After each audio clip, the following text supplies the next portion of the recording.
कार्तिक माह में चंद्रमा अपनी किरणें जमीन पर सीधी डालता है। अतः वैज्ञानिकों का कहना है कि जो मनुष्य इस महीने में चंद्रमा द्वारा अमृत के समान प्रसारित की हुई किरणों से निर्मल और अमृत के समान बन चुके जल में प्रातःकाल स्नान करता है, वह अनेक प्रकार के रोगों से रहित होकर सुंदर और बलिष्ठ होता है। सभी को जय श्री कृष्णा।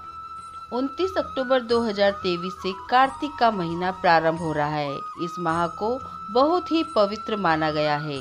इस माह में ही भगवान विष्णु अपनी योग निद्रा से जाग जाते हैं और तब सभी तरह के मांगलिक कार्य प्रारंभ हो जाते हैं। इसी कार्तिक मास में दीपावली जैसा महापर्व आता है। पुराणों में कार्तिक मास की महिमा का वर्णन मिलता है। इस माह में दीपदान, स्नान, विष्णु पूजा और तुलसी पूजा के साथ ही पौराणिक कथा सुनने का बहुत ही खास महत्व होता है। कार्तिक माह में चंद्रमा अपनी किरणें जमीन पर सीधी डालता है। अतः वैज्ञानिकों का कहना है कि जो मनुष्य इस महीने में चंद्रमा द्वारा अमृत के समान प्रसारित की हुई किरणों से निर्मल और अमृत के समान बन चुके जल में प्रातःकाल स्नान करता है, वह अनेक प्रकार के रोगों से रहित होकर सुंदर और बलिष्ठ हो जाता है। क्योंकि रात भर चंद्रमा की किरणें जिस कंदमूल, फल, भोज्य पदार्थ और जल पर पड़ती है, वह अमृत के समान रोगहर्ता और पौष्टिक बन जाता है।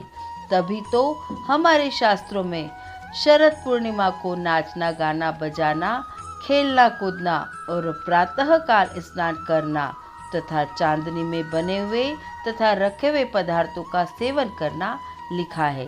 बल बुद्धि की प्राप्ति के लिए कार्तिक मास में सुबह स्नान करना चाहिए। बस इतना ही नहीं, कार्तिक में दीपक जलाना, घर को साफ रखना, साफ वस्त्र पहनना भी स्वास्थ्य के लिए हितकारक है। कार्तिक के महीने में बादल भी पानी का रूप हो जाते हैं। निर्मल वायु भी बहकर जल को निर्मल कर दिया करती है।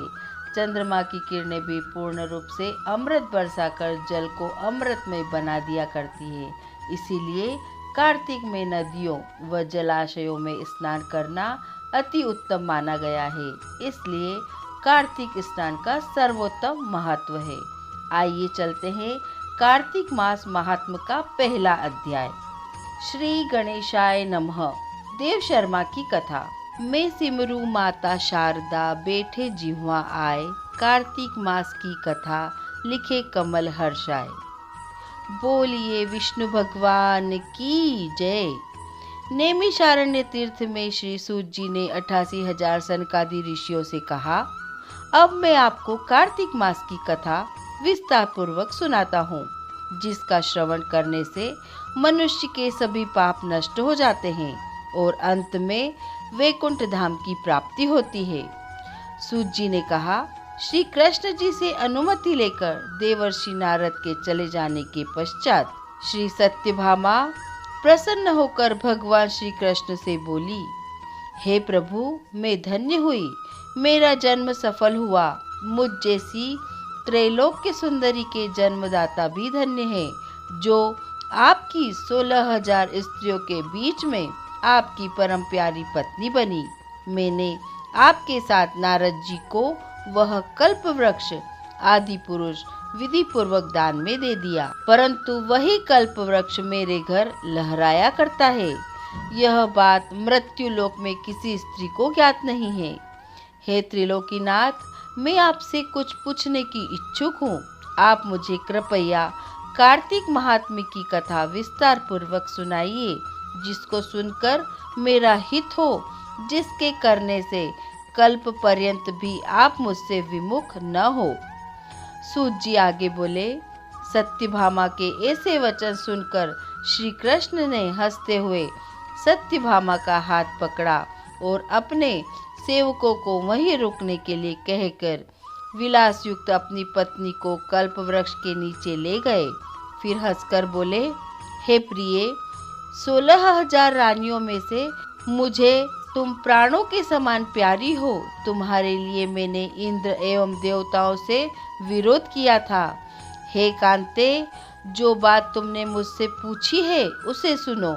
एक दिन मैंने तुम्हारी इच्छा पूर्ति के लिए गरुड़ पर सवार होकर इंद्रलोक जाकर कल्प वृक्ष मांगा।